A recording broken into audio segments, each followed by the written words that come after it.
आज मैं लेकर के आई हूँ कहानी का 14वां भाग। अगर आपने इस कहानी के पिछले 13 भागों को नहीं सुना है तो उसका लिंक मैं डिस्क्रिप्शन बॉक्स में दे दूँगी। तो चलिए आगे की कहानी शुरू करते हैं। एक फैक्ट्री जहाँ बहुत ज़्यादा सिक्योरिटी थी। बहुत से गार्ड्स बाहर तैनात उस जगह की रखवाली कर रहे थे। आकाश और प्रिया गार्डों के साथ वहाँ पहुँचे और छुपकर देखने लगे।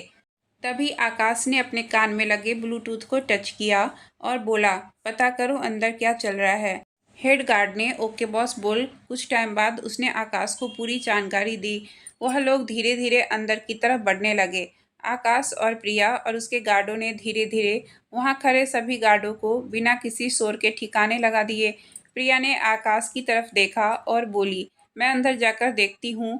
यह बोल वह आगे बढ़ती। उससे पहले ही आकाश ने उसका हाथ पकड़ लिया और उसे खुद के करीब कर उसकी आंखों में देखकर बोला, अपना ख्याल रखना। मुझे मेरी जान सही सलामत मेरी बाहों में चाहिए। बाकी अंदर वालों के साथ तुम जो मर्जी करो। यह बोलकर उसने प्रिया का हाथ चूम लिया। प्रिया ने भी पलकें झपकाई और अंदर की तरफ बढ़ गई। आकाश भी दूसरे रास्ते अंदर की तरफ बढ़ गया। अंदर 5 लोग थे, जिनमें से 2 दुबई के शेख और 3 लोग और थे। आकाश और प्रिया अंदर पहुंचकर छुपकर उन्हें देख रहे थे। तभी एक शेख दूसरे आदमी को देखकर बोला, क्या अब हमको माल देखने को मिलेगा? आदमी ने हाँ में गर्दन हिलाई और बोला, जरूर, बस 2 मिनट इंतजार कीजिए। यह बोलकर उस आदमी ने अपने आदमियों को इशारा किया और बोला कि जल्दी जाओ इन्हें लेकर। 2 आदमी वहां से चले गए। कुछ टाइम बाद वह आए तो उनके साथ 8 लड़कियां थी, जिनमें से 3 कम से कम 15 साल की उनके शरीर और चेहरे पर या जगह जगह चोट के निशान थे। हालत देखकर लड़कियां बहुत डरी हुई थी। उन लड़कियों को देख शेख अपनी जगह से उठा और उनके करीब पहुंचकर उन्हें ऊपर से नीचे देखने लगा। उसकी आंखों में हवस साफ देखी जा सकती थी। उसने उन लड़कियों को देखा और फिर उस आदमी से बोला, क्या कुछ बोलती भी है या नहीं? शेख की बात सुनकर उस आदमी ने उन लड़कियों की तरफ देखा और बोला, चलो जल्दी जल्दी अपना नाम बताओ। हमारे शेख तुम्हारा नाम सुनना चाहते हैं। पर वह लड़कियां कुछ नहीं बोली, बस रोती रही। उस आदमी ने देखा कि उनके बोलने के बाद भी वह लड़कियां कुछ नहीं बोल रही है, तो उसे गुस्सा आया। उसने अपनी बेल्ट निकाली और उन लड़कियों को मारने लगा। पहले से ही वह लड़कियां बहुत कमजोर थी। उसकी मार खाकर वह लड़कियां रोते हुए अपना अपना नाम बताने लगी। प्रिया और आकाश को यह देखकर बहुत गुस्सा आ रहा था। आकाश ने अपने गार्डों को इशारा किया तो उन लोगों ने धीरे धीरे वहां के आदमियों को मार मार कर खुद उनकी जगह ले ली। तभी शेख उस आदमी को देखकर बोला, अपने बॉस को बोलो हमें इसका माल पसंद आया। हम इसे पूरा पैसा देने के लिए तैयार हैं और यह लड़कियां आज ही हमारे साथ दुबई जाएगी। उसने इतना ही कहा था कि पीछे से आवाज आई, इतनी जल्दी भी क्या है? सबने आवाज सुनकर उस तरफ देखा। शेख तो अनजान नजरों से आकाश को देख रहा था। वही उसे दूसरे आदमी ने जब आकाश को देखा तो उसकी आंखें बड़ी हो गई, क्योंकि सत्यम के जैसे आकाश को भी सब जानते थे। और जैसे सत्यम को अंडरवर्ल्ड में डेविल के नाम से सब जानते थे, वैसे ही आकाश का भी एक नाम था, जिससे अंडरवर्ल्ड में उसकी भी एक पहचान थी। उस आदमी ने आकाश को देखा तो फटी आंखों से बोला, बैड बॉय। उसकी बात सुनकर आकाश टेढ़ा मुस्कुराया और वहां रखी चेयर पर पैर चढ़ाकर बैठ गया। प्रिया जल्दी से उन लड़कियों के पास गई और उन्हें देखने लगी। शेख की नज़र प्रिया पर गई तो उसकी आंखों में उसके लिए हवस उतर गई। वह बहुत गंदे तरीके से प्रिया को ऊपर से नीचे तक देखने लगा। आकाश ने जब यह देखा तो उसे बहुत गुस्सा आया। अपनी गन निकाली और उसके पैर पर गोली चला दी। उस शेख की चीख वहां गूंजी और वह नीचे जमीन पर अपना पैर पकड़कर बैठ गया। आकाश ने उसकी तरफ गुस्से से बढ़ा और बोला, अपनी आंखों को काबू में रखना। मेरी जान को देख सके इतनी तुम्हारी औकात नहीं है, और अगर गलती से भी इसकी तरफ देखने की कोशिश की तो यह आंखें निकालने में मुझे ज़्यादा समय नहीं लगेगा। उसकी बात सुनकर उस शेख के साथ साथ वहां खड़े बाकी लोग भी डर गए, जो लड़कियों को खरीदने के लिए आए थे। आकाश उस समय बहुत ही डरावना लग रहा था। लाल लाल आंखें, चेहरे पर गुस्सा। कोई भी कमजोर दिल वाला अगर आकाश को उस टाइम देखता तो वह पक्का हार्ट अटैक से मर जाता। उस आदमी ने शेख की यह हालत देखी तो वह डर गया। उसने इधर उधर देखा तो उसे अपना कोई भी आदमी नहीं दिखाई दिया। वह समझ गया कि अब उसका आखिरी वक्त आ चुका है। आकाश अपनी जगह से खड़ा हुआ और उस शेख के पास घुटनों के बल बैठ गया। उसने शेख का चेहरा अपने हाथों में जकड़ा और बोला, बहुत शौक है ना तुम्हें हमारे देश की लड़कियों को अपने देश में ले जाकर उनकी इज्जत के साथ खिलवाड़ करने का। अब मैं तुम्हें बताता हूँ कि इज्जत के साथ खिलवाड़ करना किसे कहते हैं। यह बोलकर उसने शेख का चेहरा झटक दिया और उठकर खड़ा हो गया। आकाश ने अपने गार्डों की तरफ देखा और बोला, इन्हें जरा हमारी हेल्प पहुंचाओ और इनकी अच्छे से खातिरदारी करना। उसके कहने पर गार्डों ने उन लोगों को पकड़ लिया। आकाश खुद प्रिया की तरफ बढ़ गया जो उन लड़कियों को संभाल रही थी। आकाश ने जाकर उन लड़कियों के सिर पर हाथ रखा और बोला, फिक्र मत करो, तुम सब सेफ हो। तभी उनमें से सबसे छोटी लड़की आकाश के गले लग गई और बोली, थैंक यू भैया हमें बचाने के लिए। यह लोग बहुत गंदे हैं, हमें मारते थे और खाना भी नहीं देते थे। रजनी दीदी ने उनके साथ झगड़ा किया तो वह लोग उन्हें एक कमरे में ले गए। दीदी अंदर से बहुत चिल्ला रही थी, छोड़ने के लिए भी बोल रही थी, पर उन लोगों ने दीदी को नहीं छोड़ा। कुछ टाइम बाद वह लोग दीदी को उठाकर कहीं ले गए। मैंने दीदी को आवाज़ भी दी पर वह कुछ बोली ही नहीं। उस लड़की की बात सुनकर आकाश ने अपनी आंखें बंद कर ली और उसके सर को सहलाने लगा। आकाश ने अपने गार्डों को उन लड़कियों को बेस पर लेकर जाने के लिए कहा। गार्ड्स उन लड़कियों को एक गाड़ी में बैठाकर बेस पर ले गए जहां उनकी अच्छे से देखभाल हो पाती, क्योंकि वह लड़कियां बहुत वीक थी और मारपीट की वजह से जख्मी भी थी। फिर आकाश प्रिया की तरफ घुमा और उसे अपने सीने से लगा लिया। तभी उस शेख ने अपने पास खड़े गार्ड की ओर आकाश की तरफ फायर कर दिया। आकाश की पीठ उस तरफ थी, पर प्रिया ने जब यह देखा तो उसकी आंखें बड़ी हो गई और एक डर उन आंखों में उतर आया। उसने जल्दी से आकाश को धक्का देकर साइड किया, जिससे वह साइड में जा गिरा और वह गोली प्रिया के कंधे पर आकर लगी। जब गार्डों ने यह देखा तो उन्होंने अपनी गन से उस शेख को भून डाला। वह शेख वहीं मर गया। आकाश जो भूत बना प्रिया को देख रहा था। उसने प्रिया को देखा जो बेहोश होकर गिर रही थी। आकाश जल्दी से होश में आया और उठकर उसे अपनी बाहों में संभाल लिया। प्रिया की आंखें बंद हो रही थी। आकाश ने उसके गालों को थपथपाया और बोला, यह तुमने क्या किया जान? एक बार मेरे बारे में नहीं सोचा? अगर तुम्हें कुछ हो गया तो मेरा क्या होगा? प्रिया ने अपना कांपता हुआ हाथ आकाश के गाल पर रखा और धीरे से बोला, आई लव यू आकाश। आकाश ने उसका हाथ पकड़कर चूम लिया और उसे अपने सीने से लगा लिया। आकाश ने जल्दी से प्रिया को बाहों में उठाया और लेकर बाहर की तरफ भागा। उनका गार्ड जल्दी से गाड़ी ले आया। आकाश प्रिया को गोद में लेकर गाड़ी में बैठ गया और गाड़ी हॉस्पिटल की तरफ बढ़ गई। लगभग 1 घंटे बाद आकाश हॉस्पिटल में ओटी के बाहर बेचैनी से टहल रहा था, जब उसे सामने से सत्यम, नव्या, राहुल, शिवी और अविनाशी आते हुए दिखाई दिए। आकाश ने जब सत्यम को देखा तो भागकर जल्दी से उसके गले लग गया और फूट फूट कर रो पड़ा। सत्यम ने भी उसे बाहों में भर लिया और उसे शांत करवाने लगा, पर आकाश चुप ही नहीं हो रहा था। वह रोते रोते सत्यम से बोला, सत्यम, इसे कुछ होगा तो नहीं ना? मैं नहीं रह सकता इसके बिना। इसे कुछ हुआ तो मैं पूरी दुनिया में आग लगा दूंगा। सत्यम उससे बोला, कुछ नहीं होगा प्रिया को। अगर इसने तुझे ऐसे देखा तो उसे बहुत तकलीफ होगी, इसलिए चुप कर जा। और अगर तू चुप नहीं किया तो मैं अपनी बहन का हाथ तेरे हाथ में कभी नहीं दूंगा। सत्यम की बात सुनकर आकाश कुछ शांत हो गया, पर उसने सत्यम को नहीं छोड़ा। सत्यम ने भी उसे खुद से अलग नहीं किया। उन दोनों का रिश्ता ऐसा ही था, सबसे अलग। दोनों एक दूसरे के लिए दोस्त से बढ़कर थे। दोनों एक दूसरे का सहारा थे। आकाश सबके साथ मजाक मस्ती कर लेता था, पर अपना दुख दर्द वह किसी के साथ नहीं बांटता था, बस सत्यम को छोड़कर। सत्यम ने उसे वही एक बेंच पर बैठाया और उसे पानी पिलाकर शांत किया। लगभग 1 घंटे बाद ओटी का दरवाज़ा खुला और डॉक्टर बाहर आए। आकाश ने डॉक्टर को देखा और उनके पास जाकर बोला, डॉक्टर, मेरी प्रिया। डॉक्टर, वह ठीक है, खतरे से बाहर हैं, थोड़े टाइम तक उन्हें होश आ जाएगा। डॉक्टर की बात सुनकर सबने चैन की सांस ली तो डॉक्टर वहाँ से चले गए। प्रिया को एक वीआईपी वार्ड में शिफ्ट कर दिया गया। आकाश उसके पास अंदर चला गया और उसका हाथ पकड़कर उसके पास ही चेयर पर बैठ गया। आकाश ने उसका चेहरा देखा तो पीला पड़ गया था। आकाश की आंखें उसे देखकर नम हो गई।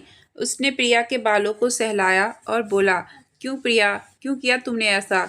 मेरा ख्याल नहीं आया तुम्हें कि तुम्हारे बाद मेरा क्या होगा? मैं कैसे रहूँगा तुम्हारे बिना?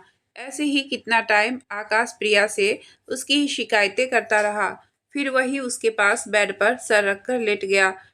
राहुल और शिवी ने अविनाश जी, सत्यम और नव्या को घर भेज दिया था।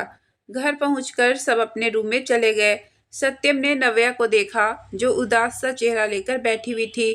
सत्यम ने उसे अपनी गोद में उठाया और लेकर बालकनी की तरफ बढ़ गया, जो वहां रखे एक सोफे पर बैठ गया और नव्या को अपनी गोद में बैठाकर उसका सर अपने सीने से लगा लिया।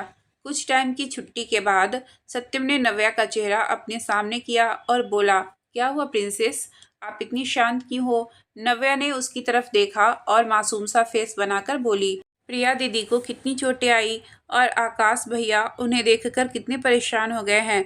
मुझे बिल्कुल अच्छा नहीं लग रहा आकाश भैया को देखकर, वह कितना रो रहे हैं। यह बोल नव्या ने उदास सा चेहरा बना लिया। सत्यम को उसे ऐसे देखकर अच्छा नहीं लग रहा था। उसने नव्या का माथा चूमा और उसका बाल सहलाकर बोला, आप उदास मत हो प्रिंसेस, आपकी प्रिया दीदी जल्दी ठीक हो जाएगी। डॉक्टर ने कहा था ना कि अब वह ठीक है। नव्या ने बस हाँ कहा और सत्यम के सीने पर अपना सर रख दिया। सत्यम ने भी उसे अपनी बाहों में भर लिया। पर सत्यम को नव्या का ऐसे उदास होना अच्छा नहीं लग रहा था, लेकिन उसे पता था कि प्रिया को इस हालत में देखकर नव्या को अच्छा नहीं लग रहा है, क्योंकि कुछ ही टाइम में उसकी प्रिंसेस के साथ उसकी अच्छी बॉन्डिंग हो गई थी। सत्यम ने नव्या के बालों को सहलाते हुए बोला, प्रिंसेस चलो हम मूवी देखते हैं। नव्या ने उसकी तरफ देखा और बोली, सच्ची? सत्यम, मुच्ची, आप बताओ आपको कौन सी मूवी देखनी है? सत्यम की बात सुनकर नव्या चहक कर बोली, मुझे टॉम एंड जेरी देखनी है। सत्यम को पता था नव्या यही बोलेगी, पर फिर सत्यम नव्या की बात सुनकर बोला, नहीं, आज हम मेरी पसंद की मूवी देखेंगे, आप देखोगी मेरे साथ? नव्या ने हाँ में गर्दन हिलाई तो सत्यम उसे गोद में लेकर घर में ही बने थिएटर रूम की तरफ चल पड़ा। नव्या जो उसकी गोद में थी उसे देखकर बोली, सत्या, पॉपकॉर्न? सत्यम, हाँ प्रिंसेस, वह भी आ जाएंगे और कोल्ड ड्रिंक भी। सत्यम की बात सुनकर नव्या खुश हो गई। उसे खुश देखकर सत्यम भी खुश हो गया। उसका प्लान नव्या का माइंड डाइवर्ट करने का था, जिसमें वह सफल हो गया। अब सत्यम अपनी जाना को उदास नहीं देख सकता, तो उसने उसका दिमाग मूवी की तरफ लगा दिया, जिसमें वह सफल भी हो गया। सत्यम नव्या को लेकर थिएटर रूम में आया और एक सर्वेंट को पॉपकॉर्न, कोल्ड ड्रिंक और खाने की चीज़ लाने के लिए बोला। सत्यम ने वहां रखे कलेक्शन में से गोलमाल 3 की सीडी लगाई और नव्या के साथ मूवी देखने बैठ गया। 2 सर्वेंट सारे खाने पीने का सामान रख गए। सत्यम ने नव्या को अपने सीने से लगाया हुआ था। दोनों मूवी देखते हुए खिलखिलाकर हंस रहे थे। सत्यम नव्या को अपने हाथों से पॉपकॉर्न खिला रहा था और बीच बीच में उसे निहार भी रहा था। भाई, अब अपनी जाना को प्यार से निहारना तो हमारे सत्यम बाबू का फेवरेट काम है। उधर हॉस्पिटल में आकाश प्रिया का हाथ पकड़े ही बेड पर सर रखकर सो गया था। आकाश की नींद अपने हाथ पर हुई हलचल की वजह से खुली। उसने देखा कि प्रिया की आंखें फरफरा रही है और वह पानी पानी बोल रही है। आकाश जल्दी से खड़ा हुआ और उसके सर को सहलाकर प्यार से बोला, जान, आंखें खोलो। आकाश की आवाज़ सुनकर प्रिया ने अपनी आंखें खोली तो नजरें आकाश की नम आंखों से जा मिली। उसे होश में देखकर आकाश ने जल्दी से डॉक्टर को बुलाया। प्रिया को चेक करने के बाद डॉक्टर ने आकाश को देखा और बोला, यह अब ठीक हैं, पर वीकनेस ज़्यादा है, तो आपको इनके खाने पीने का खास ध्यान रखना होगा।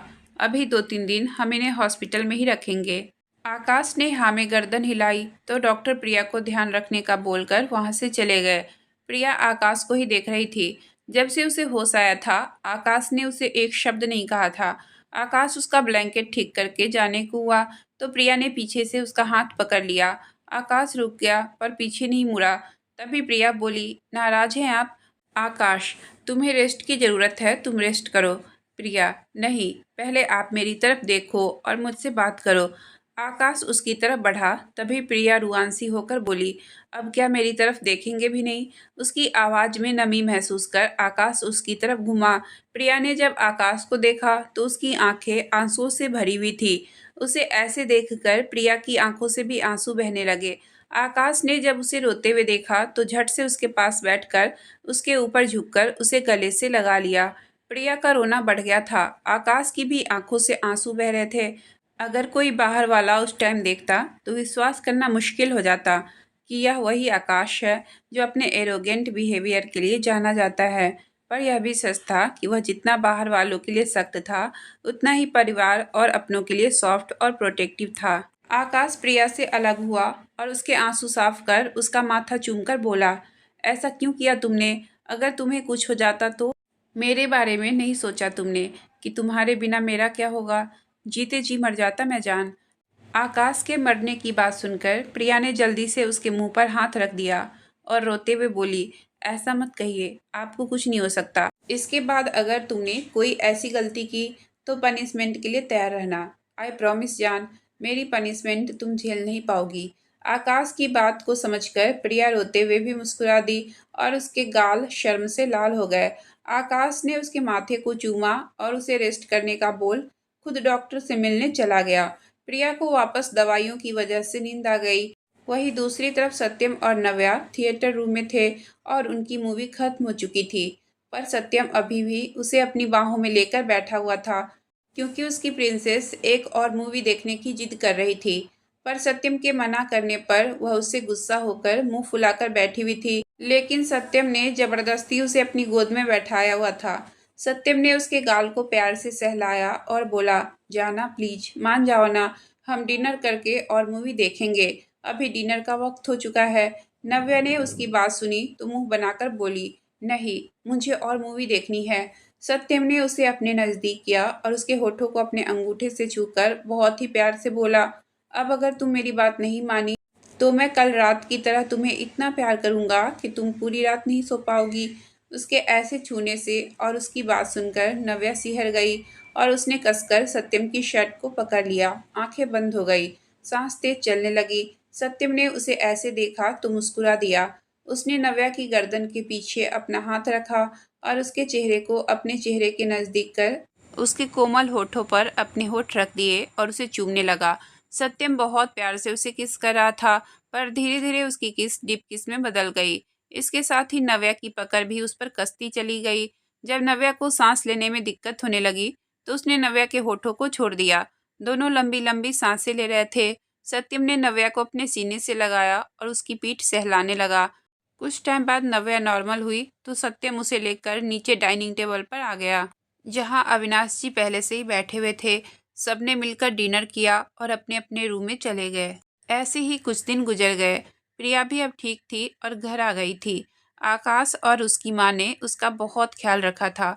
उन लोगों ने प्रिया को अपनी बहू के रूप में पसंद कर लिया था, क्योंकि खुद सत्यम ने उनसे आकाश और प्रिया के रिश्ते की बात की थी और उसे कोई कैसे मना कर सकता था। सब ठीक था, बस रिया किसी अच्छे मौके की तलाश में थी जिससे वह नव्या को नुकसान पहुंचा सके। पर सत्यम के रहते यह पॉसिबल नहीं हो पा रहा था, क्योंकि ज़्यादातर नव्या उसके साथ ही रहती। अगर सत्यम उसके साथ नहीं होता तो सत्यम के गार्ड उसकी रक्षा करते। सब अच्छा चल रहा था और सब खुश थे, पर उन्हें नहीं पता था कि एक खतरा नव्या की तरफ बढ़ रही है, जो उनकी जिंदगी बदल कर रख देगा। अब देखना यह है कि सत्यम उस खतरे से नव्या को बचा पाएगा या नहीं। 10 दिन बीत चुके थे। प्रिया अब बिल्कुल ठीक थी। आज नव्या और प्रिया दोनों कॉलेज जाने वाली थी। सत्यम खुद अपनी प्रिंसेस को छोड़ने वाला था। सब लोग बैठकर नाश्ता कर रहे थे, हमेशा की तरह। सत्यम नव्या को अपनी गोद में बैठाकर उसे अपने हाथों से नाश्ता करवा रहा था और नव्या उसकी गोद में बैठी मुंह बनाकर नाश्ता कर रही थी, क्योंकि मैडम को सैंडविच खाना था और उसके सत्या उसे हेल्दी फ्रूट सैलेड खिला रहा था, इसलिए उसका मुंह बना हुआ था, जिसे देख सब मंद मंद मुस्कुरा रहे थे। नाश्ता करने के बाद राहुल और शिवी ऑफिस के लिए निकल गए। आकाश के साथ प्रिया उसके कार में थी और नव्या सत्यम के साथ उसकी कार में, और उनकी गाड़ी के आगे पीछे दो दो गाड़ियां गार्डों की थी। गाड़ी के अंदर नव्या खिड़की से चिपक कर बैठी बाहर की तरफ देख रही थी। मैडम अभी भी सत्यम से नाराज थी। सत्यम एकटक उसे ही देख रहा था। सत्यम ने एक बटन दबाकर गाड़ी में पार्टीशन किया और नव्या का हाथ पकड़कर उसे अपनी गोद में बैठा लिया। यह सब इतनी जल्दी हुआ कि नव्या को कुछ पता ही नहीं चला। वह अपनी बड़ी सी आंखों को और बड़ा करके हैरानगी से सत्यम को देख रही थी। सत्यम ने उसके बालों को सही कर उसके कान के पीछे किया और बोला, क्या हुआ हमारी प्रिंसेस को, किस बात से नाराज है? उसकी बात सुनकर नव्या ने मुंह फुलाया और सत्यम की गोद से उठने के लिए छटपटाने लगी। सत्यम ने उसकी कमर को मजबूती से पकड़ा और उसे अपने और करीब करके बोला, प्रिंसेस, तुम चाहे जितनी भी कोशिश कर लो पर मुझसे नहीं छूट सकती। उसकी बात सुनकर नव्या शांत हो गई और उसे देखने लगी। सत्यम भी एकटक नव्या को ही देख रहा था। तभी सत्यम ने फिर से कहा, अब बोलो, क्यों नाराज हो अपने सत्या से? नव्या ने मुंह बनाया और बोली, आपने मुझे सैंडविच नहीं खाने दिया। मेरा कितना मन था। शिवी दीदी ने कितने प्यार से मेरे लिए बनाया था। सत्यम ने प्यार से उसके माथे को चूमा और उसके गाल को सहलाते हुए बोला, प्रिंसेस, रोज रोज यह सब खाना अच्छा नहीं होता है। आपकी तबीयत खराब हो जाएगी, इसलिए हमने आपको हेल्दी खाने के लिए दिया है। नव्या उसके सीने से लग गई और बोली, पर यह मुझे अच्छा नहीं लगता है। सत्यम ने कुछ नहीं कहा, बस प्यार से उसके बालों को सहलाता रहा। कुछ टाइम बाद सत्यम ने नव्या को खुद से दूर किया और उसका चेहरा हाथों में भरकर बोला, कॉलेज में अपना ध्यान रखना, प्रिया के साथ ही रहना, और कुछ भी हो सबसे पहले मुझे कॉल करना और मन लगाकर पढ़ाई करना। नव्या ने हाँ में गर्दन हिलाई तो सत्यम ने एक बार फिर उसे अपने सीने से लगा लिया। सत्यम को बिल्कुल अच्छा नहीं लग रहा था अपनी प्रिंसेस को ऐसे खुद से दूर करते हुए, पर वह नव्या को बांध कर भी नहीं रखना चाहता था। वह चाहता था कि नव्या अच्छे से पढ़ाई करे और अपने पैरों पर खड़ी हो जाए। कुछ टाइम बाद उसकी गाड़ी कॉलेज के बाहर रुकी। सत्यम ने नव्या को खुद से अलग किया और उसके बालों और कपड़ों को सही कर पूरी शिद्दत से उसका माथा चूम लिया और उसे अपना ख्याल रखने का बोलकर उसे जाने के लिए बोला। नव्या ने खुश होकर अपना बैग लिया और गाड़ी से उतर गई। सत्यम उसे ही देख रहा था। तभी नव्या वापस गाड़ी के पास आई तो सत्यम ने दरवाजा खोल दिया। नव्या जल्दी से अंदर झुकी और सत्यम का गाल चूमकर भाग गई। सत्यम तो बस हैरान सा अपनी जाना को देखता ही रह गया। फिर उसके चेहरे पर एक प्यारी सी मुस्कान आ गई। प्रिया भी आकाश के साथ वहां पहुंच गई थी। नव्या उसके पास गई तो दोनों कॉलेज के अंदर की तरफ चली गई। सत्यम नव्या को तब तक देखता रहा जब तक वह उसकी आंखों से ओझल नहीं हो गई। उसके बाद सत्यम भी ऑफिस के लिए निकल गया। नव्या और प्रिया अंदर आई और अपनी क्लास की तरफ बढ़ गई। नव्या कॉलेज जाकर बहुत खुश थी। वह इधर उधर देखते हुए आगे बढ़ रही थी कि तभी सामने से आते हुए एक इंसान से वह टकरा गई। नव्या गिरती उससे पहले ही प्रिया ने उसे संभाल लिया। नव्या जल्दी से प्रिया का हाथ पकड़कर खड़ी हो गई। तभी सामने वाला इंसान, जिसका नाम रॉकी था, वह नव्या को देखकर बोला, तुम फ्रेशर हो? नव्या ने कोई जवाब नहीं दिया, पर प्रिया ने हाँ में गर्दन हिला दी। रॉकी उनकी तरफ देखकर मुस्कुराया और बोला, फिर इंट्रोडक्शन तो बनता है, चलो जल्दी अपना इंट्रोडक्शन दो। तब तक उसके दोस्त भी उसके पास आ गए थे, जिनमें 3 लड़के और 2 लड़कियां थी। तभी उनमें से एक लड़का, जिसका नाम योगेश था, वह बोला, रॉकी क्या हुआ? रॉकी, कुछ नहीं, बस फ्रेशर है यह दोनों, तो इंट्रोडक्शन ले रहा था। तभी एक लड़की, जिसका नाम अनीता था, जिसने ब्लैक शॉर्ट ड्रेस पहनी हुई थी, चेहरे पर ढेर सारा मेकअप किया हुआ था, बहुत स्टाइल से रॉकी के पास आकर खड़ी हुई और बोली, चलो जल्दी, रॉकी बेबी ने तुम दोनों को इंट्रोडक्शन के लिए बोला है, तो जल्दी अपना नाम बताओ। उसकी बात सुनकर प्रिया बोली, मेरा नाम प्रिया है और यह नव्या। यह बोल उसने नव्या की तरफ इशारा किया, जो उसका हाथ पकड़कर खड़ी सबको अपनी बड़ी बड़ी आंखों से टुकुर टुकुर देख रही थी। प्रिया की बात सुनकर अनीता बोली, क्यों, इसके मुंह में जुबान नहीं है जो तुम इसके बारे में बता रही हो? प्रिया को उसकी बात सुनकर बहुत गुस्सा आया, पर वह पहले दिन ही कोई तमाशा नहीं करना चाहती थी, इसलिए चुप रही। रॉकी तो एकटक नव्या के मासूम चेहरे को देख रहा था। घुटने तक की फ्रॉक, खुले बाल, बिना मेकअप का चेहरा, पर सादगी में भी क्या कमाल लग रही थी। रॉकी की आंखों में नव्या को पाने की लालसा बढ़ रही थी।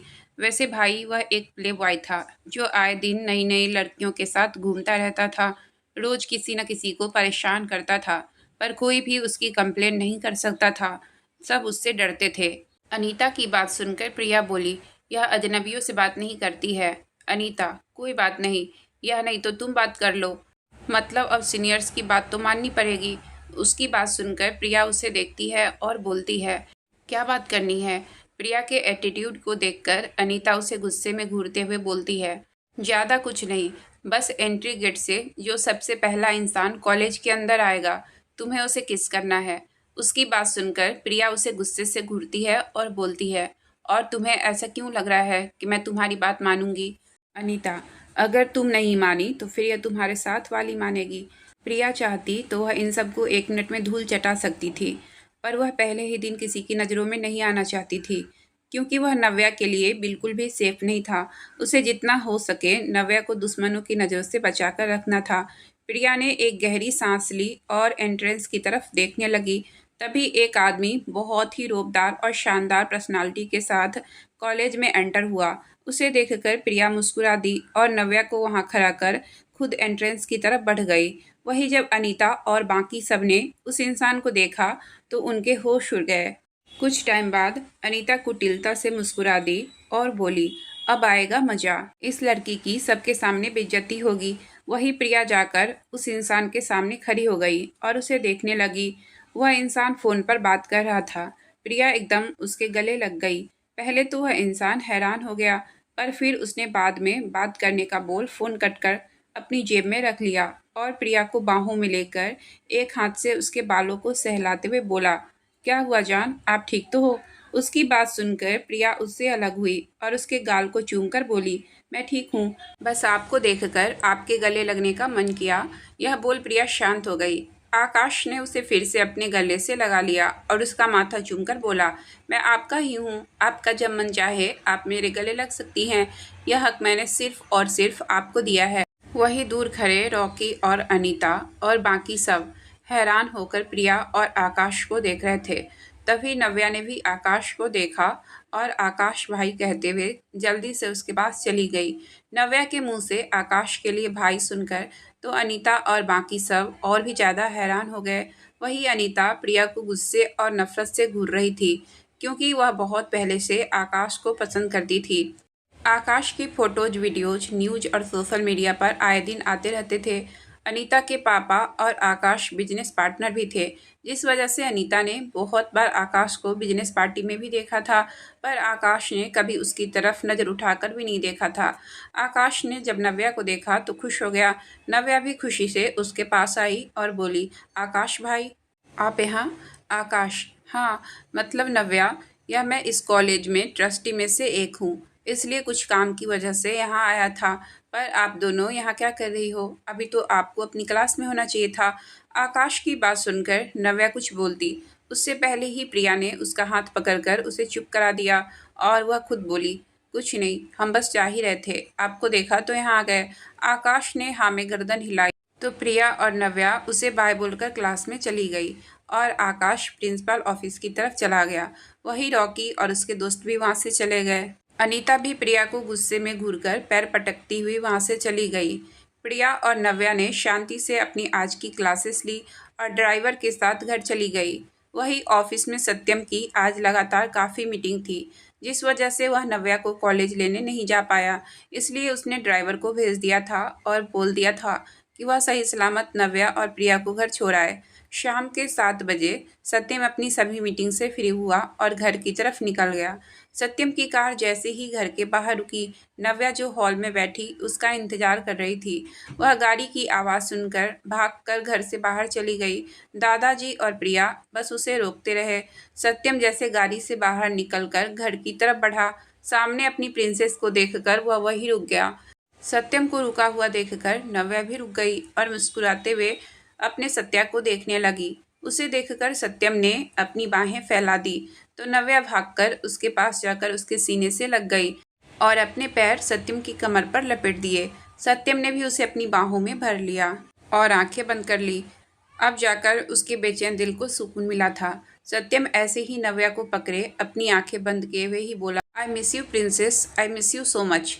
नव्या, I miss you too Satya, मैंने भी आपको बहुत मिस किया। उसकी बात सुनकर सत्यम मुस्कुरा दिया और ऐसे ही उसे अपनी बाहों में लेकर अंदर आ गया। अविनाश जी और प्रिया उन्हें देखकर मुस्कुरा दिए।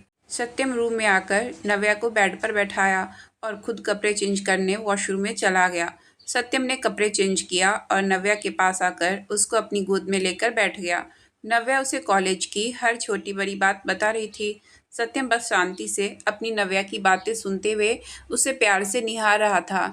जब सत्यम की नज़र नव्या के हिलते हुए गुलाब की पंखुड़ियों जैसे होठों पर पड़ी तो उसका गला सूखने लगा। उसने अपनी नज़र हटाने की कोशिश की, पर नज़र कमबख्त फिर वही अटक जाती। जब सत्यम से बर्दाश्त नहीं हुआ तो सत्यम ने उसकी गर्दन के पीछे हाथ रखा और नव्या के बोलते हुए होठों को अपने होठों से चुप करवा दिया। नव्या की आंखें हैरानी से भरी हो गई।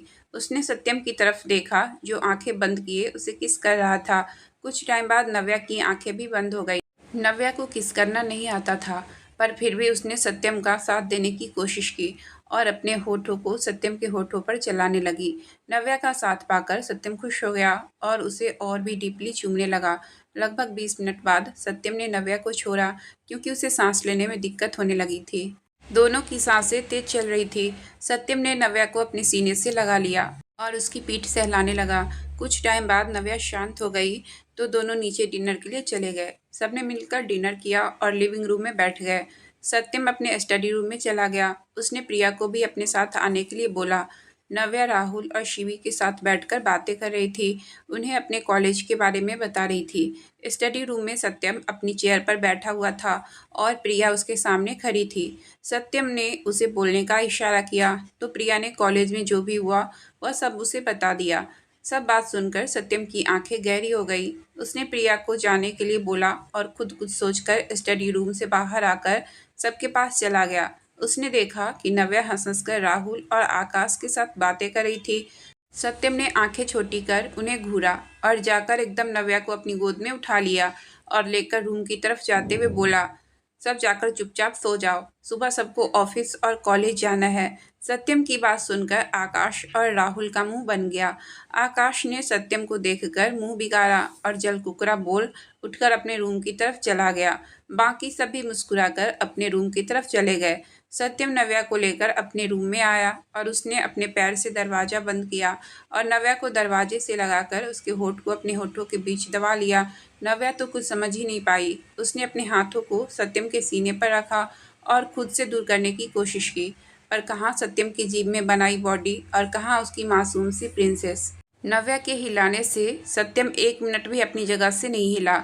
सत्यम ने नव्या के दोनों हाथों को पकड़ा और उसके सिर के ऊपर कर अपने एक हाथ में पकड़ लिया और दूसरा हाथ उसकी शर्ट के अंदर डालकर उसकी कमर को सहलाने लगा। सत्यम की छुअन महसूस कर नव्या सिहर गई। सत्यम ने उसे इस कदर पकड़ा हुआ था कि नव्या छूट भी नहीं पा रही थी। लगभग 20 मिनट तक सत्यम अपनी जाना के होठों के साथ खेलता रहा।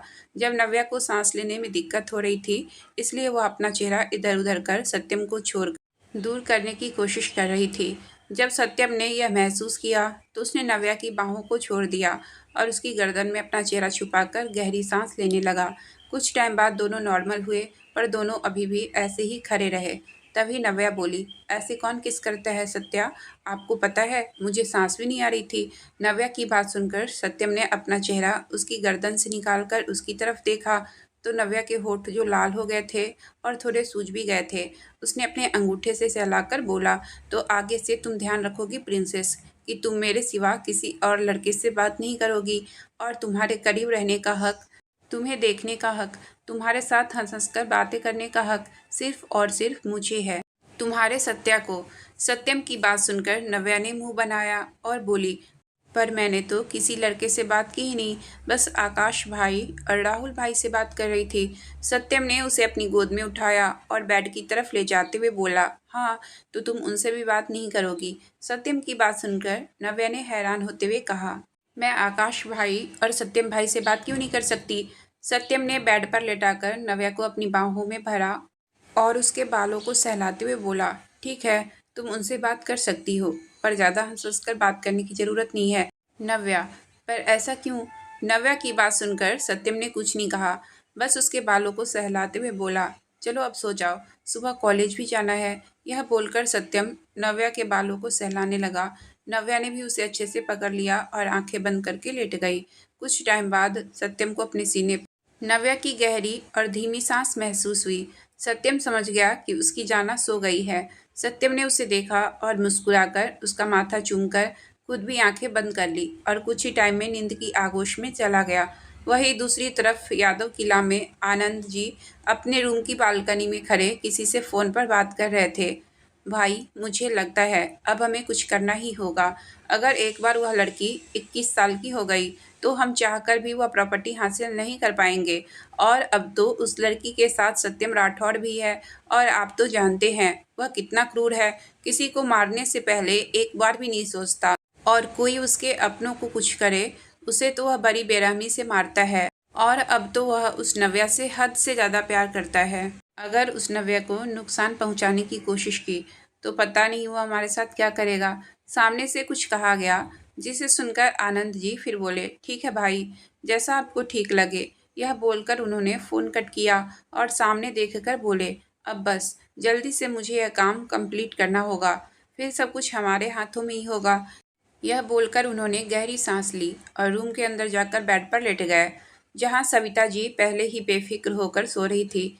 वहीं दूसरी तरफ रघुवेंद्र यादव ने फ़ोन कट कर अपने असिस्टेंट को दिया और खुद सिगरेट के कश भरते हुए खुद से बोला, बहुत जल्दी ही तुम मेरे पास होगी, फिर मैं वो हासिल करूँगा जिसके लिए मैंने इतने साल इंतज़ार किए हैं। यह बोलकर उसने ऊपर छत की तरफ देखा और बोला, तुम्हें इतने साल अपने पास किस हालात में रखा, अब बस मेरा इंतज़ार ख़त्म होने वाला है, क्योंकि अब तुम भी मेरी होगी और यह भी रिश्ता हासिल करने के लिए मैंने इतना कुछ किया। यह बोलकर वह आंखें बंद किए सोफे पर बैठ गया और सिगरेट पीता रहा। तभी ऊपर से औरत के चिल्लाने की आवाज़ आने लगी। उस आवाज़ को सुनकर रघुवेंद्र यादव जल्दी से ऊपर उस रूम की तरफ भागा। उसने वहां जाकर देखा तो एक औरत वहां खड़ी नर्स के ऊपर कुछ न कुछ सामान फेंकी जा रही थी। वह नर्स उस औरत को पकड़ने की कोशिश कर रही थी। वह औरत बस एक ही बात बोल रही थी, मुझे छोड़ दो, मुझे मेरी बेटी के पास जाना है। तभी रघुवेंद्र यादव जोर से चिल्ला उठा, यहाँ क्या हो रहा है? उसकी बात सुनकर नर्स बोली, सर, हम तो बस इन्हें खाना खिला रहे थे, पर यह अचानक पैनिक हो गई और बोलने लगी, छोड़ो, जाने दो मुझे, मुझे मेरी बेटी के पास जाना है, बस यही बोले जा रही है। हम इन्हें पकड़ने की कोशिश कर रहे हैं पर यह हाथ नहीं आ रही है। यह बोलकर नर्स चुप हो गई और वापस उस औरत को पकड़ने की कोशिश करने लगी। रघुवेंद्र यादव उस औरत के सामने आया और प्यार से बोला, आरती, शांत हो जाओ, तुम्हें अपनी बेटी के पास जाना है तो मैं ले चलूंगा तुम्हें, पर पहले तुम शांत हो जाओ। रघुवेंद्र की बात सुनकर वह औरत शांत हो गई, जिसका नाम आरती था, और बोलने लगी, तुम सच कह रहे हो? तुम मुझे मेरी बेटी, मेरी नाबू के पास ले जाओगे? रघुवेंद्र यादव, हाँ, ले जाऊंगा। आरती को शांत होता देखकर रघुवेंद्र ने नर्स को इंजेक्शन रेडी करने का इशारा किया। रघुवेंद्र ने धीरे से आरती को पकड़कर बेड पर बिठाया तो नर्स ने जल्दी से उसके हाथों पर इंजेक्शन रेडी करके लगा दिया। इससे वह औरत जल्दी ही नींद की आगोश में चली गई। वहीं रघुवेंद्र यादव नर्स को उस औरत का ख्याल रखने का बोलकर वहां से बाहर निकल गया। अगली सुबह सत्यम की आंख खुली तो नजरें सबसे पहले उसकी जाना के चेहरे पर जाकर टिक गई। सत्यम ने मुस्कुराकर उसका माथा चूमा और उसे अच्छे से बेड पर लेटाकर खुद वॉशरूम में फ्रेश होने चला गया। और कुछ टाइम बाद वह अपने डेली रूटीन के हिसाब से जिम चला गया। वहीं उसके जाने के बाद नव्या की आंख खुली तो खुद को अकेला पाकर वह बोली, सत्या कहाँ चले गए? पर वह उठी और वॉशरूम में जाकर नहाकर रेडी हो गई। आजकल सत्यम की जाना खुद से ही रेडी होना सीख गई थी। वही सत्यम जब जिम से वापस आया और अपने रूम में पहुंचा तो सामने का नज़ारा देखकर उसके पांव दरवाजे पर ही ठिठक गए। सामने उसकी जाना रेड कलर की घुटनों तक की फ्रॉक पहने, खुले बाल, आंखों में काजल, होठों पर लिप बाम लगाए, खुले बालों में वो बहुत खूबसूरत लग रही थी। सत्यम ने जब उसे ऐसे देखा तो धीरे धीरे चलकर उसकी तरफ जाने लगा। नव्या जो अपनी धुन में आईने के सामने खड़े होकर खुद को देख रही थी। सत्यम ने पीछे से जाकर उसे अपनी बाहों में भर लिया और अपना चेहरा उसके कंधे पर रखकर बोला, क्या बात है प्रिंसेस, आज तो तुम बहुत खूबसूरत लग रही हो। वही सत्यम को ऐसे अचानक पकड़ने से नव्या घबरा गई, पर आईने में सत्यम को देखकर शांत हो गई और फिर उसकी बात सुनकर मुस्कुरा दी। वही उसकी मुस्कान देखकर सत्यम भी मुस्कुरा दिया और उसे खुद की तरफ कर उसका माथा चूमकर बोला, मैं रेडी होकर आता हूँ, फिर साथ में ब्रेकफास्ट करेंगे। नव्या ने हाँ में गर्दन हिलाई तो सत्यम अपने कपड़े लेकर वॉशरूम में चला गया। आज की कहानी मैं यहीं तक रहने देती हूँ। इससे आगे की कहानी मैं कल लेकर आऊँगी। अगर आपको कहानी अच्छी लगी हो तो प्लीज़ वीडियो को लाइक और चैनल को सब्सक्राइब करें। आपका बहुत बहुत धन्यवाद।